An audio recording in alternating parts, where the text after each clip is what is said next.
নমস্কাৰ বন্ধু-বান্ধৱীসকল, পুনৰ মোৰ চেনেলৰ আন এটা নতুন ৰেচিপি লৈ স্বাগতম জনাইছোঁ। আজি ৰেচিপিটোৰ বাবে লৈছোঁ এয়া এবাটি পিঠাগুড়ি, আধা বাটি ময়দা, এয়া ময়দা, জোখমতে নিমখ দিলোঁ, 2 চামুচ চেনি দিছোঁ, দি অলপ অলপকৈ পানী দি মই পিঠাগুড়িখিনি সানি আছোঁ।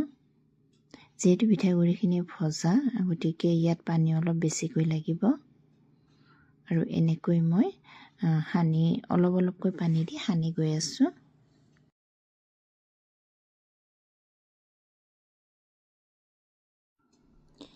এনেকৈ অলপ অলপকৈ পানী দি সম্পূৰ্ণ 10 মিনিটমান সময় মই বেটাৰটো ঘুটি আছোঁ।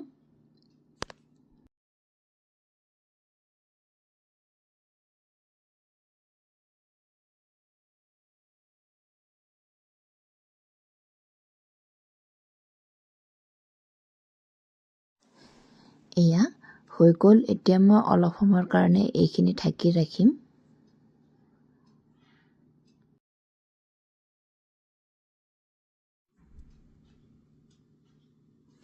প্ৰায় 10 মিনিটমান সময়ৰ কাৰণে ঢাকি ৰাখি আকৌ মই খুলি ল'লোঁ। এতিয়া বেটাৰটো অলপ আগতকৈ ডাঠ হৈছে, সেয়েহে অকণমান পানী দিব লাগিব।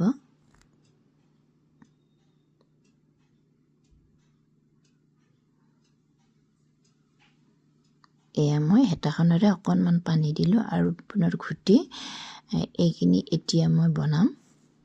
আপোনালোকে ভিডিঅ'টো চাই থাকিব। ভাল পালে লাইক, কমেণ্ট আৰু শ্বেয়াৰ কৰিব, লগতে ছাবস্ক্ৰাইব কৰিব।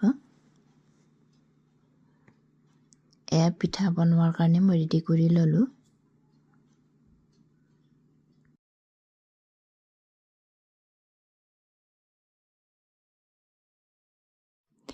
এতিয়া কেৰাহীখন পাতি গৰম হোৱাত অকণমান তেল কাপোৰখনেৰে এনেকৈ চাৰিওফালে ঘঁহি দিলোঁ আৰু পিঠাখন দি দিলোঁ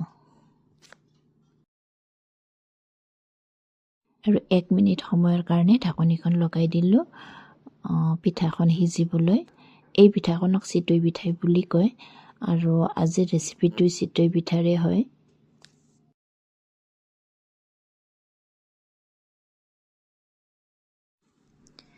এতিয়া পিঠাখন ধুনীয়াকৈ সিজিছে আৰু ইমান ধুনীয়াকৈ এৰ খাই আহিছে। নমাই ল'লোঁ, পিছত পুনৰ আকৌ এখন বহাই দিলোঁ।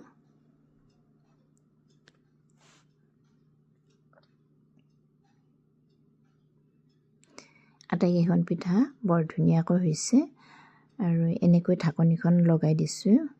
মাত্ৰ 1-1.5 মিনিট সময়ৰ কাৰণে ঢাকনিখন লগাই দি পিছত হোৱাত মই এনেকৈ এবাৰ চাই লওঁ। যদিহে নিসিজে তেতিয়াহ'লে আকৌ লগাই দিওঁ আৰু এনেকৈ ধুনীয়া হৈ গ'ল। গোটেইকেইখন পিঠা খাবলৈও ভাল হৈছে আৰু আপোনালোকেও এনেকৈ বনাই চাব। ভিডিঅ'টি ভাল পালে শ্বেয়াৰো কৰিব, লগতে ছাবস্ক্ৰাইব কৰিব।